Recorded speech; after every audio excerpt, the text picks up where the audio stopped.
Edição especial, apenas em áudio, do Evangelho em 3 minutos.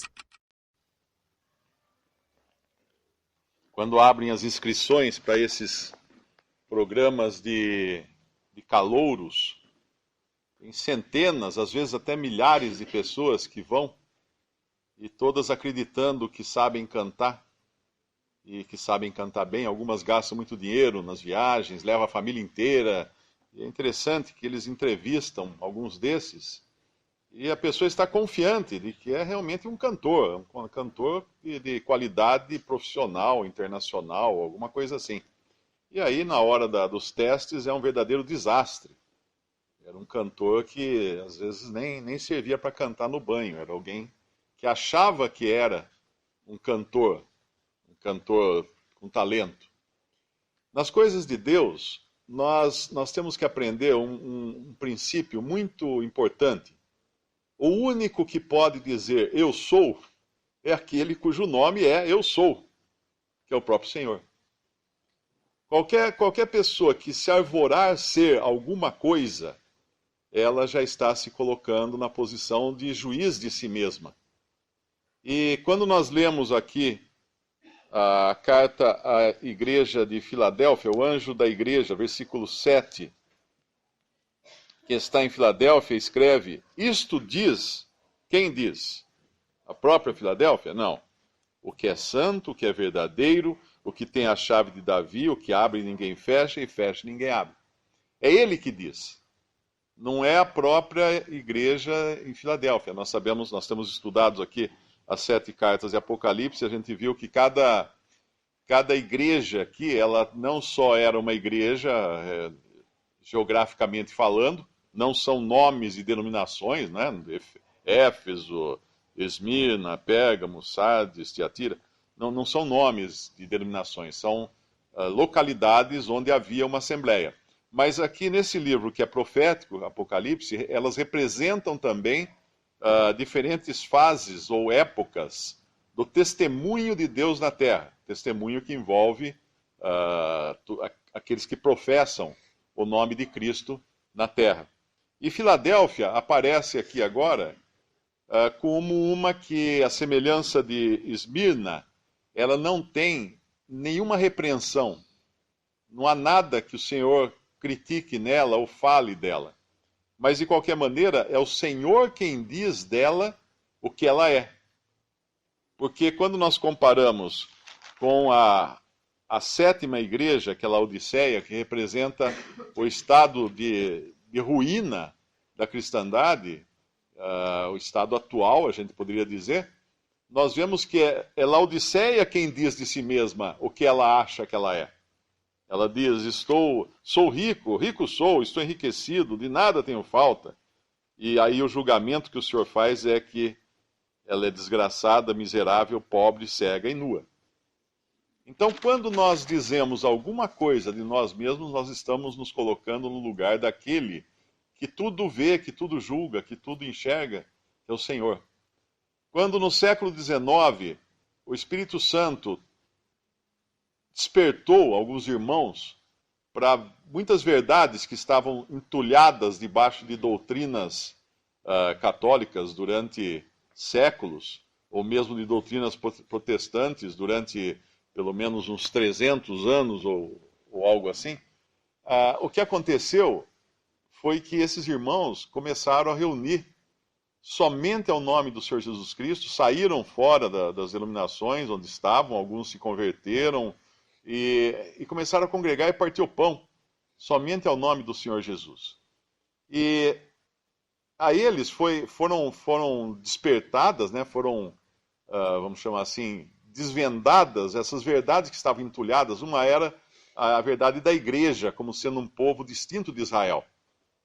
A igreja é um povo totalmente distinto de Israel, que foi revelada a Paulo, nunca no Antigo Testamento a igreja tinha sido revelada, e também que o nome do Senhor era o suficiente nome para um cristão se identificar, para um cristão se reunir, e que deveriam estar congregados com base no único terreno de reunião que Deus estabeleceu, que é o nome do Senhor, e em torno da única pessoa que Deus estabeleceu, que é a pessoa de Cristo.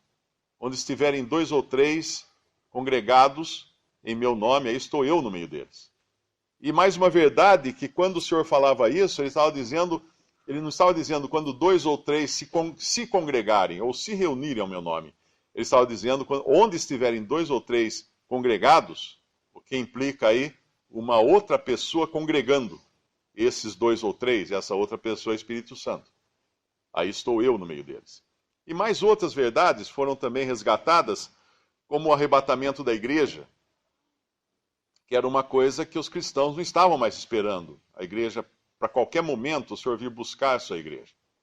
E aqui nesse pequeno trecho aqui, de 7 a 13, o Senhor vai falar para essa Filadélfia, e a gente poderia dizer assim, bom, então esses irmãos do século XIX são a Filadélfia, ou eram a Filadélfia?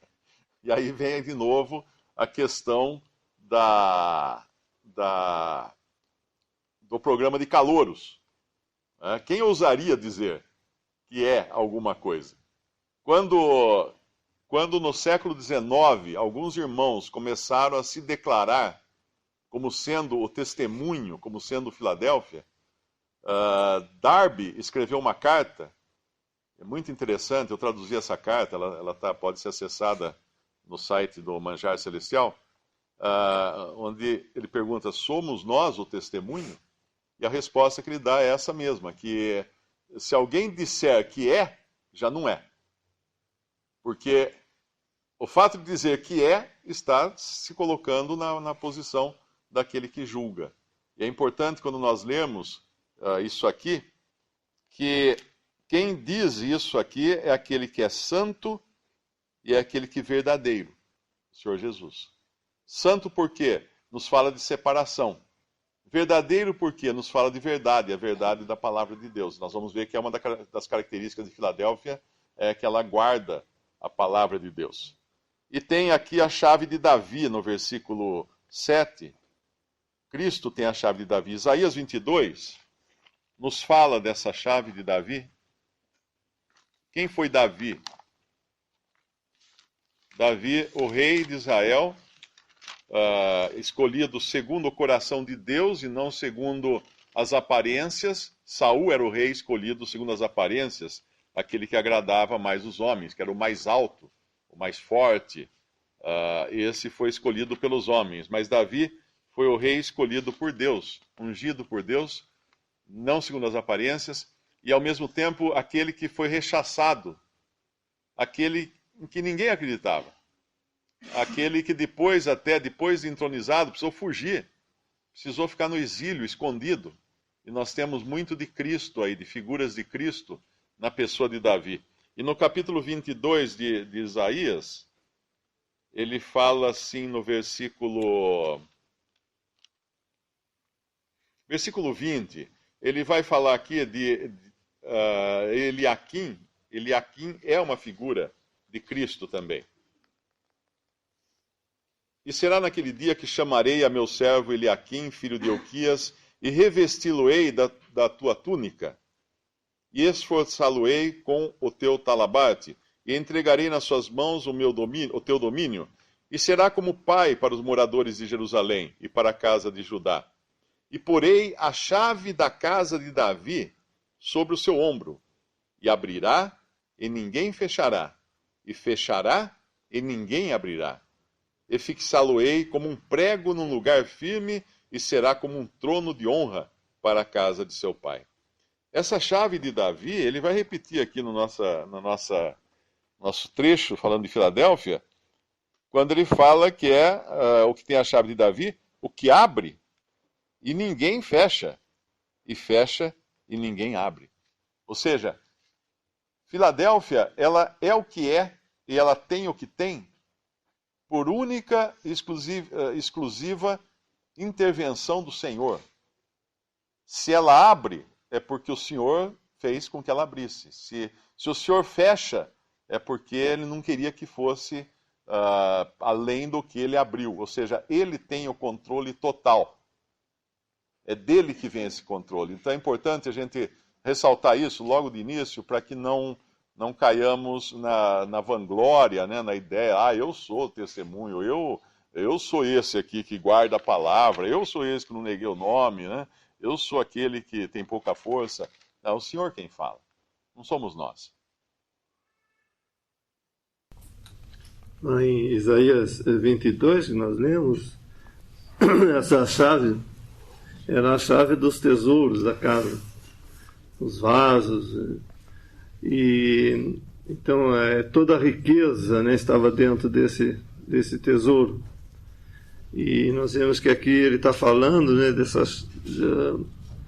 que tem a chave de Davi, e que ele, figuradamente, né, ele abriu todos os tesouros do conhecimento, de tudo aquilo que o Espírito Santo revelou, né, nesses dias, quando ele fez esse avivamento, né?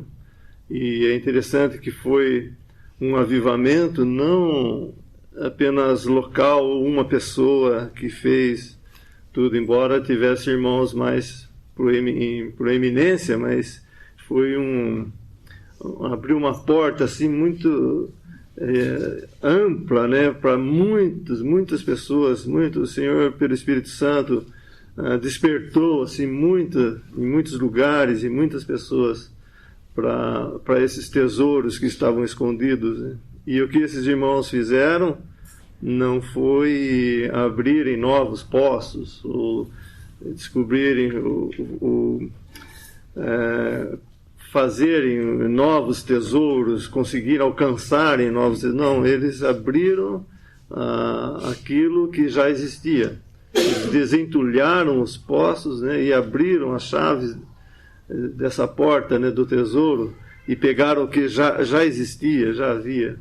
Então, nossos irmãos, graças a Deus, né, depois da reforma que nós vimos em Sardes, nós vimos que então a palavra de Deus foi trazida e estava à disposição dos homens, coisa que no tempo do catolicismo romano estava presa, né, não era conhecida praticamente. Somente um clero podia ter acesso a essa palavra, mas depois veio essa palavra ao povo que Deus fez por mãos de homens também, que ele escolheu para isso, mas que agora esses, então, que saíram de Sardes e tendo a palavra na mão, eles, pelo Espírito Santo, então puderam entender realmente quais eram os tesouros, né, que estavam ali contidos nessa palavra, e então eles agiram, né, em conformidade com a revelação que tiveram, e foi realmente algo muito grande, muito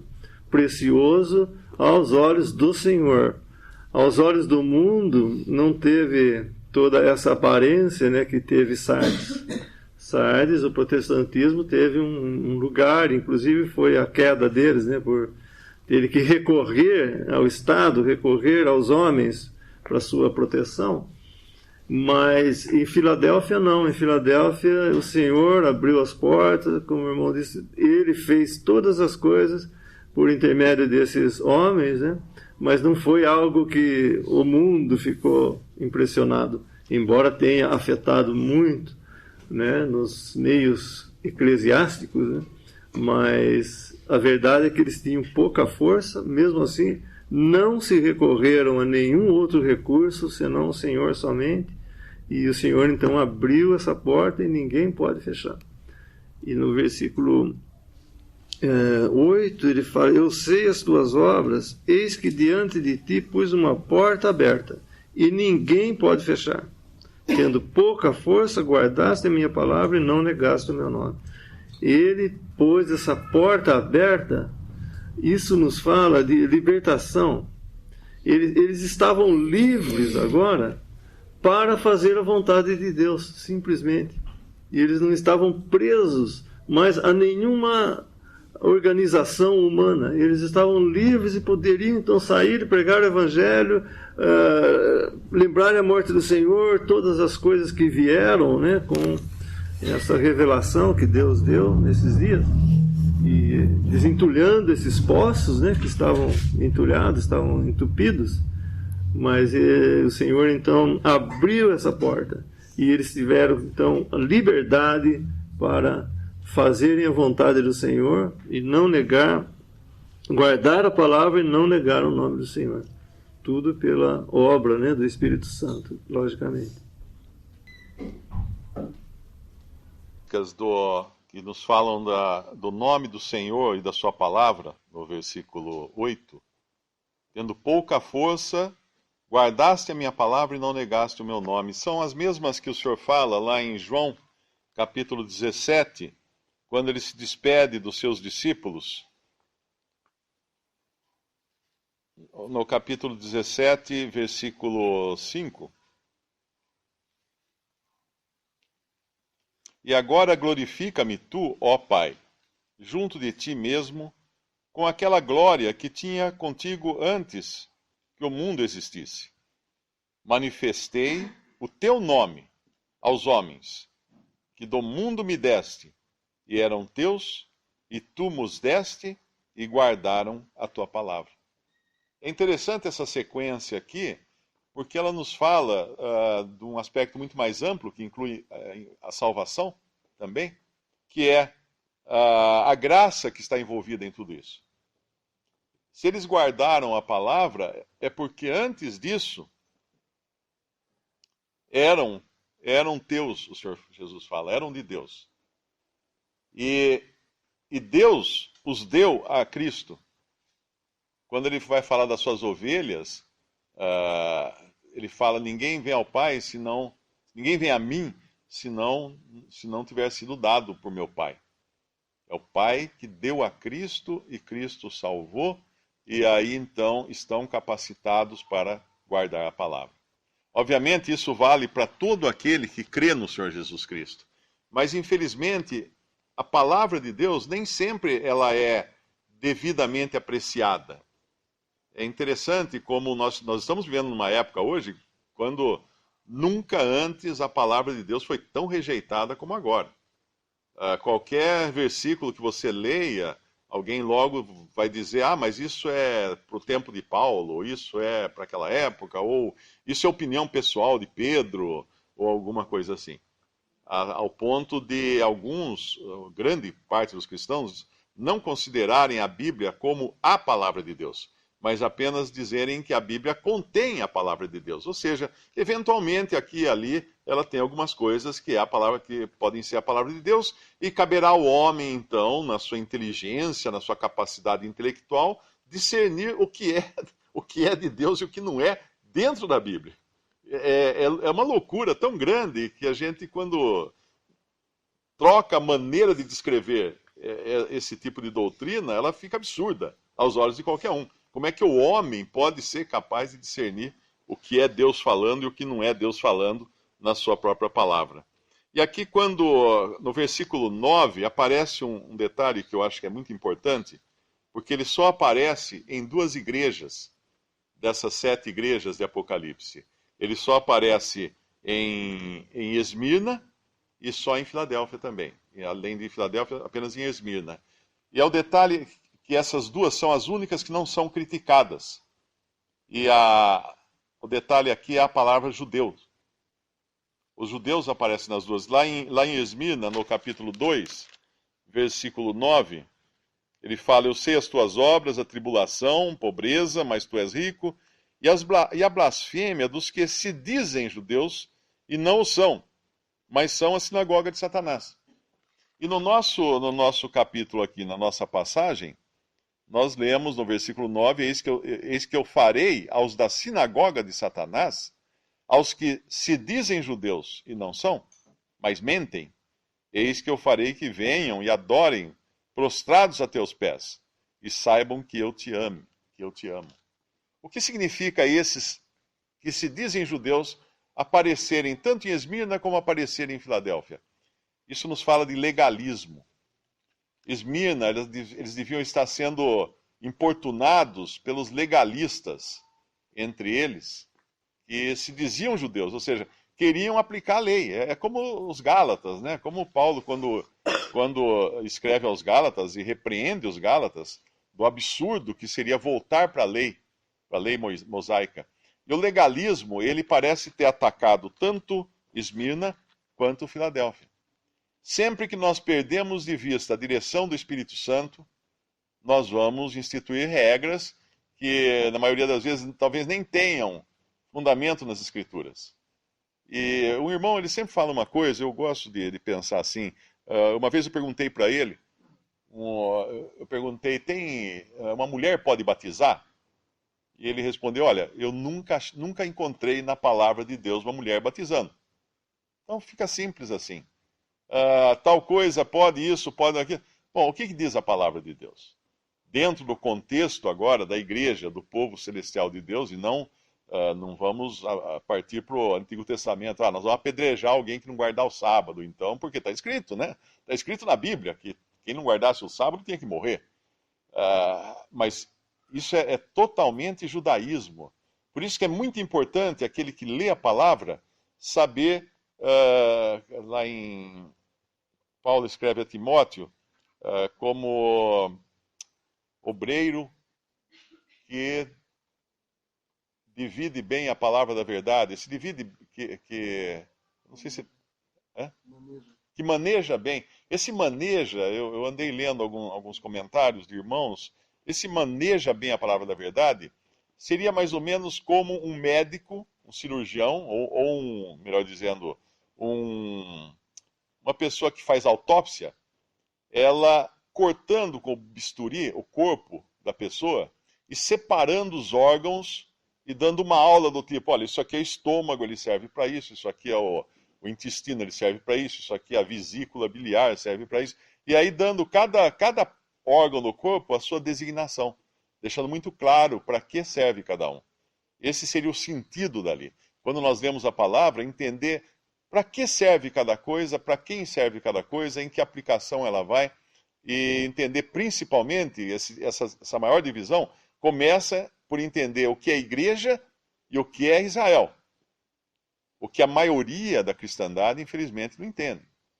Porque as religiões católicas e protestantes fundamentalistas, elas acham que a igreja nada mais é do que um Israel 2.0, que evoluiu e chegou a um estágio agora de igreja. Mas não é isso. A igreja não existia no Antigo Testamento, a igreja era um mistério que foi revelado a Paulo, e ela começou em Atos capítulo 2, no dia de Pentecostes. Quando nem mesmo os cristãos, que agora eram membros do corpo de Cristo, que eram igreja, nem mesmo eles sabiam o que tinha acontecido. Tanto é que eles continuaram indo ao templo de Jerusalém. Porque eles não sabiam o que tinha acontecido. Precisou Deus levantar Paulo para que trouxesse a revelação de que algo totalmente novo, porém muito mais antigo, por assim dizer, do que Israel, estava sendo trazido, estava sendo manifestado. Por que mais antigo? Porque Israel foi escolhido desde a fundação do mundo, e a igreja foi escolhida antes da fundação do mundo. Então ali estava uma revelação totalmente nova, e se nós não entendermos essa principal grande divisão da Bíblia, da palavra de Deus, nós vamos perder de vista, obviamente, todas as outras divisões, e vamos misturar os órgãos e achar que o pulmão é para mastigar comida, para digerir comida, e os rins é para pensar, para fazer o papel de cérebro e coisa desse tipo. Nós vamos misturar tudo ao ponto de chegar a muitas doutrinas absurdas que hoje existem dentro da cristandade. Como sempre acontece quando Deus obra, né, com o homem, lembrando de Êxodo, por exemplo, e Deus fez esta obra tirando-os do Egito e passando o Mar Vermelho, colocando-os no deserto, e ali no deserto fala de alguns, né, até muitos, que era o vulgo, e que não era do povo. E esses sem fé, eles acabaram influenciando aos demais e colocando por fim que eles deveriam voltar ao Egito. E então é o vulgo, né, que sempre, quando Deus obra, sai junto esse vulgo. E aqui não foi diferente. Deus obrando, fazendo essa obra tão preciosa, né, que ele estava fazendo, ao mesmo tempo, também surgiram várias novas facções, não só protestantes, mas também algumas novas ideias. Como eu disse, os irmãos, congregados ao nome do Senhor, eles não vieram com novas ideias, não era uma teologia que não existia antes e agora passou a existir, não. Eles pegaram aquilo que já existia. Mas muitos inventaram, por assim dizer, suas próprias teologias. E nesse tempo, então, saíram doutrinas, né, muito errôneas também, e sempre voltada para um desses dois lados. O legalismo, que era, né, tornar a lei, fazer os cristãos tornarem a lei, como nós vemos até em algumas seitas dizendo que deve-se guardar o sábado e tudo mais. Ou então transformar a graça de Deus em libertinagem.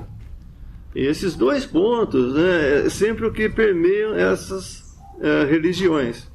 E aí então nós vemos que o Senhor fala deles aqui, né, ocultamente, no versículo 9: eis que eu farei que venham e adorem prostrado aos seus pés, saibam que eu te amo. Isso ele põe então bem ao lado, né, fora aqueles que estavam inventando essas novas doutrinas, novas ideias, e fortalecendo, né, aqueles que realmente tinham sido avivados, que eram, por assim dizer, verdadeiros nessa revelação que Deus estava trazendo, e fiéis à sua palavra. Então é interessante que sempre que há esse avivamento, surgem esse vulgo, né, esses vulgos, para realmente confundir, para tentar, é uma obra, né, do diabo no meio dos cristãos, para tentar desviar do principal objetivo, que é glorificar a Cristo, e porque o seu nome está aqui, né, e também da conduta que se deve ter na casa de Deus, como nós vemos em 1 Timóteo. E esse testemunho, isso é importante, às vezes nós esquecemos disso, né? Mas esse testemunho é muito importante, porque é como se convém andar na casa de Deus, andar de uma forma, né, realmente baseado na graça de Deus e não na lei, mas também na responsabilidade como cristão de ser um testemunho de Deus na terra. Então essas duas coisas sempre são atacadas, né, e perigosas, e nós vemos que o Senhor está aqui fortalecendo-os, animando-os e dizendo que saibam que eu te amo. E eles iam passar por muitas provas, né, como passaram realmente, mas com esse estímulo do Senhor, que o Senhor os amava e que eles tinham pouca força, mas eles seriam guardados pelo Senhor. E não recorrendo, repito, aos homens, aos recursos humanos. Uma verdade preciosa que foi resgatada também no início do século XIX, e ela acabou sendo adotada por muitas denominações depois, não as fundamentalistas, e ela acabou sendo desvirtuada também por muitos desses que as adotaram. Uma delas é a verdade do Espírito Santo dirigir a Assembleia, o Espírito Santo ter a direção, quando estamos reunidos ao nome do Senhor, deixar ao Espírito Santo a direção. Essa ideia tão preciosa e tão verdadeira foi adotada depois pelo pentecostalismo e levada ao extremo do erro, né? Quando começaram manifestações carnais e às vezes até demoníacas nas reuniões dos cristãos. Uma outra verdade também que foi desentulhada, né, nessa época e acabou também sendo desvirtuada por diferentes grupos religiosos é a verdade do arrebatamento da igreja.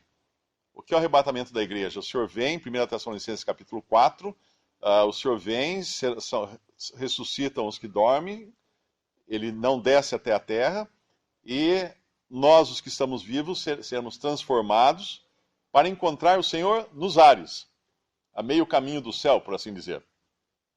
Essa verdade a cristandade nunca apreciou, porque não entendia a diferença entre igreja e Israel. E quando fala da vinda de Cristo, penso que apenas vem a vinda dele para reinar, mas não, ele vem buscar a sua igreja, não desce até a terra, fica nos céus, a igreja sobe ao encontro dele. Não é ele que vem até a terra pegá-la, mas a igreja sobe ao encontro dele nos céus. Mas muitos hoje, que inclusive creem no arrebatamento da igreja, acham que primeiro ela precisa passar pela grande tribulação. Alguns acham que o arrebatamento é antes da grande tribulação, dos 7 anos da profecia de Daniel, antes do período de prova aqui da terra, 3 anos e meio e mais 3 anos e meio, o segundo 3 anos e meio, chamado de grande tribulação, a primeira metade dos 7 anos, chamado de princípio das dores na Bíblia. Alguns acham realmente que vem antes de tudo isso, e é o que a Bíblia ensina. Mas outros acham que ele viria no meio desse período.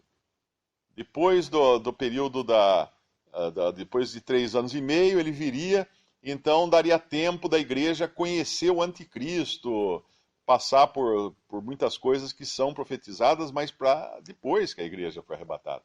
E alguns acham ainda que ele viria só, o arrebatamento se daria só depois da grande tribulação, e que a igreja teria de passar pela grande tribulação para ser provada.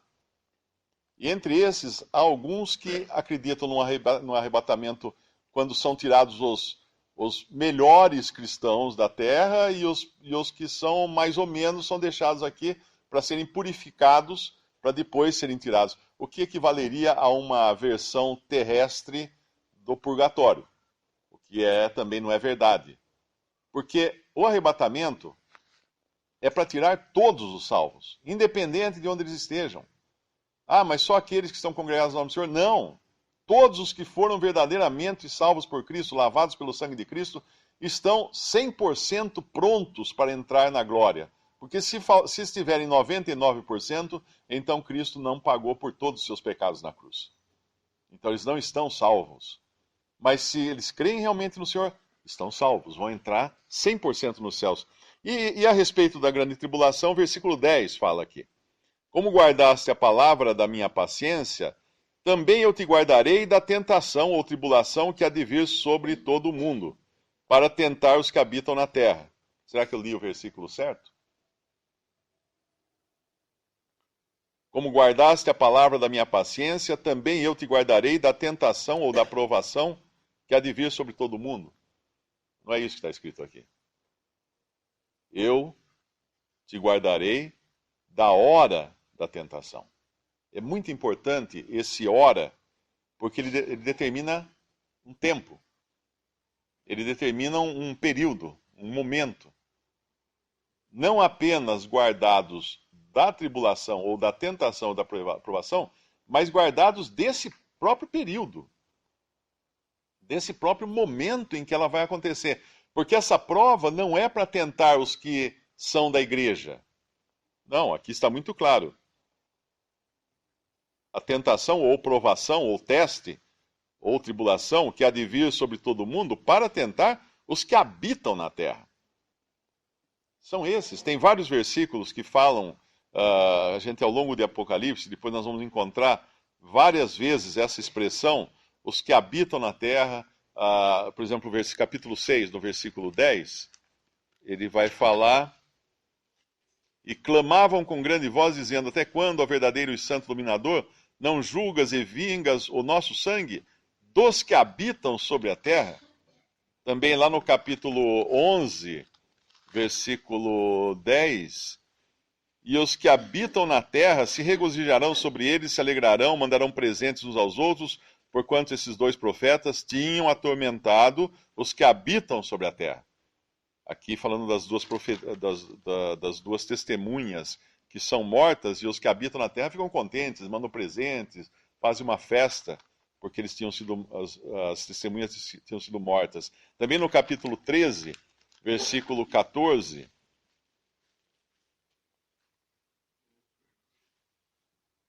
aqui falando da besta que subiu da terra, e engana os que habitam na terra. com sinais que lhe foi permitido que fizesse em presença da besta, e etc. Dizendo aos que habitam na terra. E mais também no capítulo 13, versículo 8, tem de novo. E adoraram-na todos os que habitam sobre a terra. Esses cujos nomes não estão escritos no livro da vida do Cordeiro, que foi morto desde a fundação do mundo. E lá também no capítulo 17, mais uma vez, vai aparecer no versículo 8.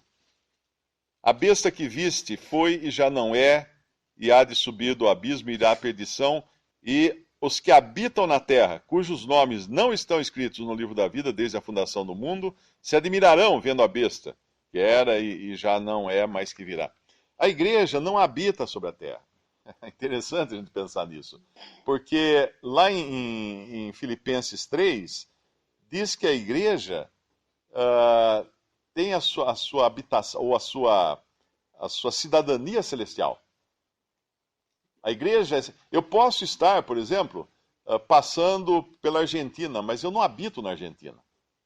Eu não sou argentino. Eu estou passando pela Argentina, mas não habito na Argentina. A igreja está passando pela terra, mas a igreja não habita na terra.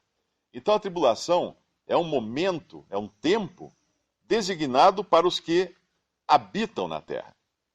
E a igreja, portanto, vale o versículo 11, a exortação no versículo 11, que ela é do céu. Eis que venho sem demora, guarda o que tens. O que quer dizer isso? Que não há nada para acontecer antes do arrebatamento. Hoje, essa semana, me mandaram um e-mail, agora que a Inglaterra saiu da Europa, como é que fica isso na profecia bíblica? Né? Não fica, porque nós não temos que nos preocupar com essas coisas. Porque o palco pode armar e desarmar, mas depois do arrebatamento da igreja é que a peça continua, que a peça inicia. A apresentação, o espetáculo começa depois do arrebatamento da igreja. E enquanto isso, estamos aqui, aguardamos o Senhor, guardando a sua palavra, não negando o seu nome, entendendo essa pouca força, como o irmão ressaltou. Não é algo que o mundo vai bater palmas, vai dar tapinha nas costas, de jeito nenhum. E outra coisa também, que o irmão também já falou no versículo 11, guarda o que tens. O que significa guardar o que tens? Não ir além do que está escrito. Não inventar a moda, não ir atrás de, como fala, acho que é em Timóteo, né? Sentindo comichão nos ouvidos. Procurar mestres, procurar ideias novas, grandes revelações, coisas que ninguém sabia, que nem na Bíblia tem. Nada disso. Guardar o que tens. Se nós guardássemos o que nós temos, já seria um grande proveito, né? Porque o Senhor fala de duas coisas lá no começo do trecho de Filadélfia. Diz o que é santo e o que é verdadeiro. Ou seja, santidade ou separação e verdade. São as duas coisas que nós temos que ter sempre em mente. Verdade das Escrituras. Santidade e separação do mundo, separação das religiões, separação de tudo aquilo que não é de acordo com a verdade das Escrituras. Visite 3minutos.net. Dúvidas? Visite respondi.com.br. Adquira os livros ou baixe o e-book. Também para Android e iPhone.